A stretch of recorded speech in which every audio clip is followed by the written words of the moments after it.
गणपती उत्सव आणि त्याचं फार वाटोळं करून टाकला. पण नवरात्राचं वाटोळं करून ना दांडिया फांडिया कसल्या दांडिया बेकार.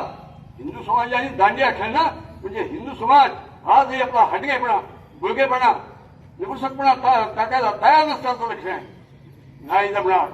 आपल्याला सगळा हिंदू समाज हिंदी स्वराज्य दिशेने हिंदुस्थान नेऊ ही शिवाजी महाराजांची शपथ अंतःकरणात चित्तात बुद्धीत धरून आपण आईच्या दाराशी आलो.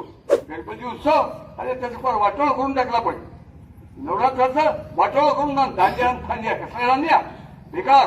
हिंदू समाजाने दांडिया खेळणं म्हणजे हिंदू समाज आजही आपला हटकेपणा गुळगेपणा निपुसकपणा टाकायला तयार नसल्याचं लक्षण आहे. नाही जमणार. आपल्याला सगळा हिंदू समाज हिंदी स्वराज्य दिशेने हिंदुस्थान नेऊ ही शिवाजी महाराजांची शपथ अंतःकरणात चित्तात बुद्धीत धरून आपण आईच्या दाराशी आलो.